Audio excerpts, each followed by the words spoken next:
हेर्नुहोस् हाम्रो यता तुलसीपुर दाङमा यत्रो पानी परेछ होइन। हामीसँग एउटा एनएस आएछ हेर्नु होइन, एनएस हेर्नु होइन, एनएस 200 है, 200 आएछ हामीसँग कलर प्लेट फेर्नलाई होइन, होइन।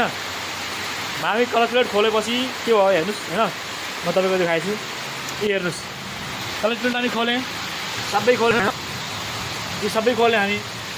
खोलेपछि के प्रब्लम आयो हाम्रो होइन, यो हेर्नु यो भाँचेर रहेछ। हेर्नु यो कहाँको हो मलाई कमेन्टमा बताउनु होइन, कमेन्टमा बताउनुहोस् यो कहाँको हो। हेर्नुहोस् त यहीँको भाँचेर रहेछ, यहाँको मोबिलमाथि गएन होइन, मोबिलमाथि गएन, यसको इन्जिनै गयो के।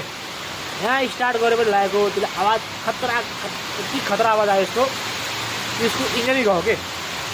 यसको इन्जिन बनाउनलाई फुल इन्जिन खोल्नुपर्छ। यसको क्र्याङ्कले बेरिङ हुन्छ नि, बेरिङ सिज भयो, अनि यसको पिस्टन हुन्छ नि पुरा सिज भयो होइन। अनि क्र्याङ्कको राड हुन्छ नि, यस्तो राड हुन्छ नि, त्यो राड पनि गएको छ है।